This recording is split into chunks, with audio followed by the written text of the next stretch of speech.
This is a continuation of our vlog. Alam mo, kung mahilig ka sa skincare, no, Korea is your paradise. Sobrang dami natin nabili. Almost mapupuno na isang maleta namin. Sobrang mura talaga, mapapabili ka na marami. Ang ganda ng sapatos na nabili ni Macy's. Tapos, 2,200 pesos lang. Ang ganda ng mga colorway ng Adidas. Alam mo, medyo hesitant akong pumasok na muna, pero ang bango ha. Kaya ayokong pumapasok sa mga store, mabubudol ka talaga. Kada labas natin ng store, datdatun siya.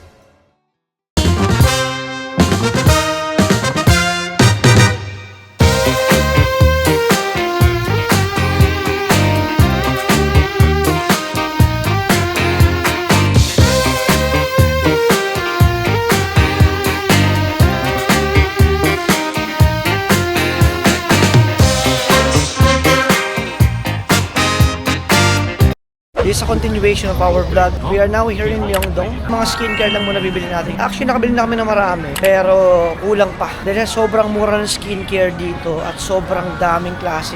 Samantalahin natin, total, hindi naman tayo lagi nandito and it is our first time. Kaya tara, budulin natin ang ating mga sarili. And after that, let's see kung makakapunta pa tayo sa mga clothing stores dito. Pero kung hindi man, most likely tomorrow, pupunta tayo sa Hongdae, even here in Myeongdong, and also possible din tayo magpunta ng Lotte World Mall kasi may mga gandang store doon. Let's go! Ngayon lang namin nabutang bukas to guys. Itong Hello Kitty Apple Cafe. And guys, we are now here at Nixun. Nako, favorite K-pop to ng anak ko, Kyrie. Di sumama, magtatampon sa inyo.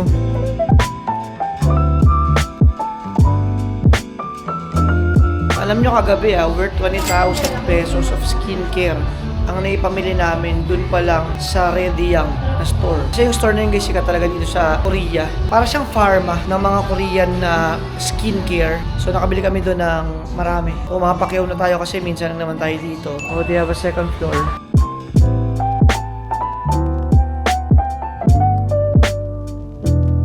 Sila pala ang official endorser.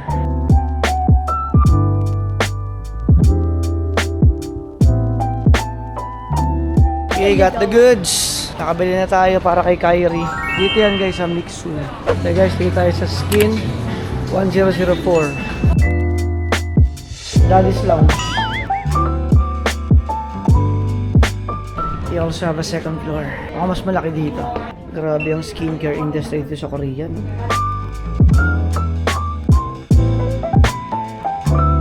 Alam nyo guys, sa 2 araw na pagbili ng mga skincare, nasa around 60,000 yung nagagastos natin. Sobrang dami natin nabili. Almost mapupuno na isang maleta namin. Ang gaganda kasi ng mga skincare products dito sa Korea. Sobrang mura talaga, mapapabili ka na marami. Double check. One of the travel kits over the air one. And then Alam mo, kung mahilig ka sa skincare, no, Korea is your paradise. For sure. Yung anak ko kasi guys, sobrang addict sa skincare niya. And actually, in fairness naman, she's very knowledgeable with the skincare. Alam niyo yung mga brands na magaganda. Actually, siya na rin mismo nagbibigay na advice sa akin kung ano yung mga skincare na dapat sa akin at hindi. At kung paano siya gamitin. So yeah, magaling. Ito, mapakagaling tong anak ko na to eh. Abangan nyo guys na kung magiging CEO ng skincare to. Grabe yung promo dito Budol talaga. Ano? and also if you add that one, then you will get this here. These. Thank you. Grabe How sa do you freebies, use no? This is for what? It contains this anti-aging ampule and also this our best-selling sunscreen. So you can use like Pwede a day sa akin sunscreen. Yan guys, Pacquiao. Inabol natin yung 300,000 won na promo para maraming freebies. Ayun na nga, nabudol na nga. Oh, picture kayong dalawa. Dami ng value na binibigay. May free photo booth pa.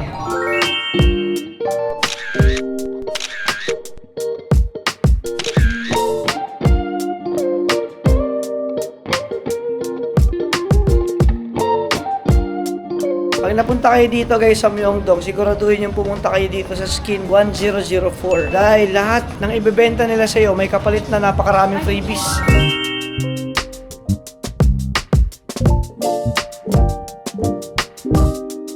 Guys, punta muna tayo ng Double Lovers kasi yung specs na nabili ni Macy's, tanggal yung tornilyo ng nose patch niya. Try natin pakabit dito. Problema rito, magpapagawa lang tayo, baka mamaya mabudol pa tayo. Uy, ang ganda nito Normally, pag bumibili ako, yung tinted lang para pagbaba mo ng kotse, pagpasok mo ng office, kahit may ka-meeting ka, okay lang. Kasi tignan mo pag ganito. Hindi na makita yung mata mo. So, medyo inappropriate pag nasa meeting ka. Wow, thank you. Thank you so much. Guys, pinilitan nila ng bago. Binili kasi namin yung the other day, pagtanggal ni Macy's dun sa plastic, natanggal agad yung nose patch niya. Tapos, only to find out na yung screw niya kasi maluwag, pero pinilitan nila. Good job. We're here at Sakun. Ganda na ito.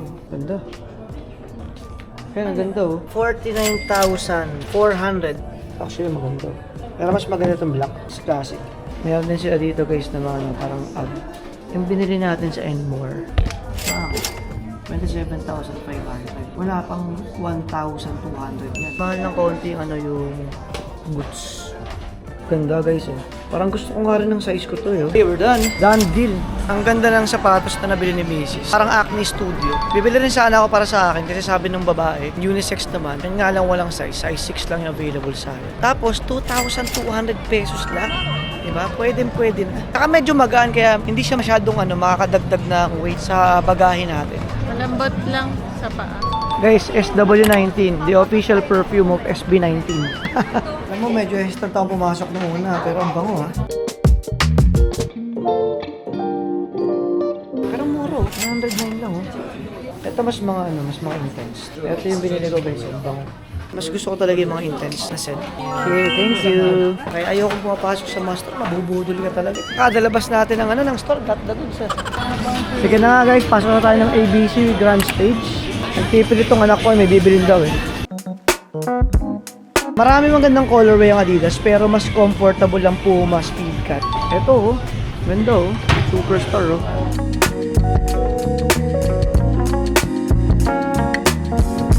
May white version to, maganda. Ang konti ng colorway nila.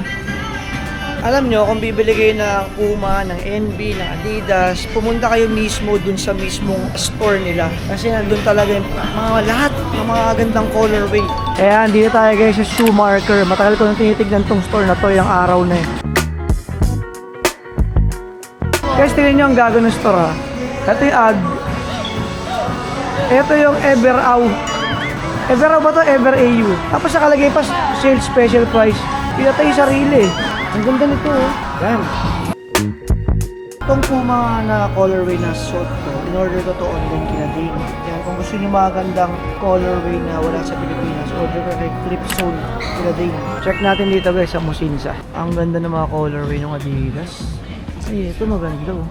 Damn. Type ko yung comfort niya ni Puma Speedcat. Ito ang ganda eh. Black and white lang. Basic. Ito maganda. Rizal. Exclusive lang siya oh. Ito oh. Guys, check nyo. SW19. Yung cherry.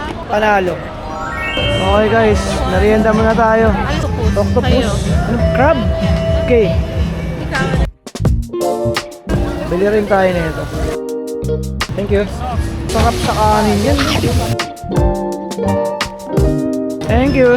Okay guys, game. Ito yung crispy crablet. Ito, mukbang na to.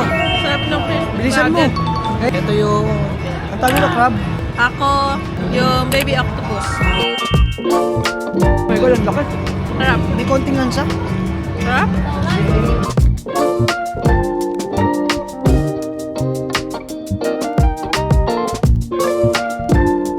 Sobrang kapal oh. Ubus ko na yung kamay tsaka paa ng octopus. Baby octopus with tentacles. Ubus na. Panalo din, ang lambot, sobra. Ito sa kabilang tindahan. Masarap din to. Mas masarap to, may suka. Crab. Mas panalo sa akin yung yung baby octopus. Mozzarella ball. Tayo ng style ng Beto. Alright, nabudol na naman tayo. Nag-iisipan ko kung pamimigay ko itong dalawang to kasi mabango din eh. Well, alam mo na-realize ko no, kung pupunta tayo ng ibang bansa, might as well perfume na lang yung bilhin natin para that scent will remind us of that country.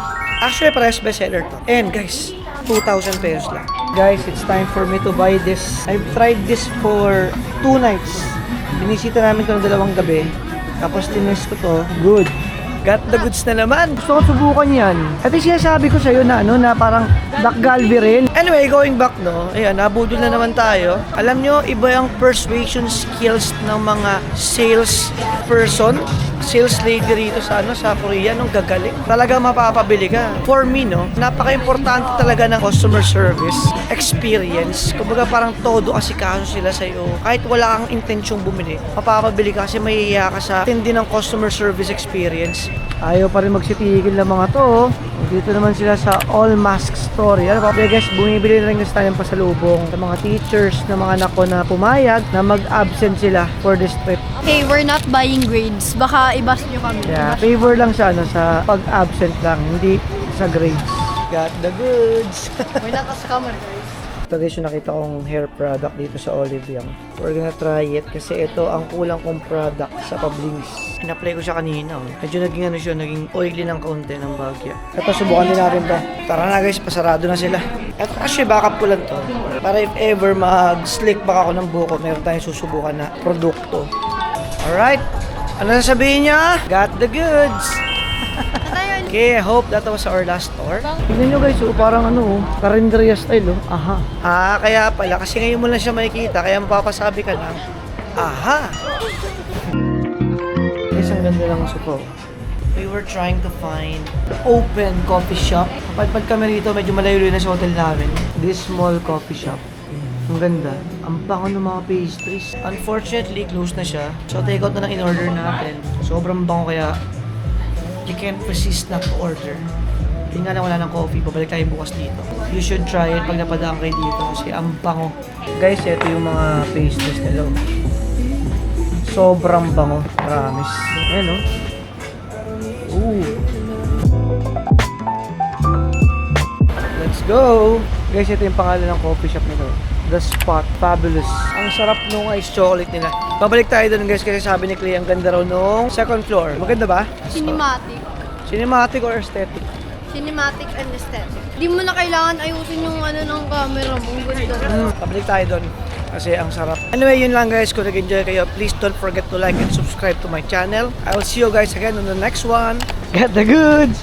Yun lang guys. I will see you on the next one. Cheers!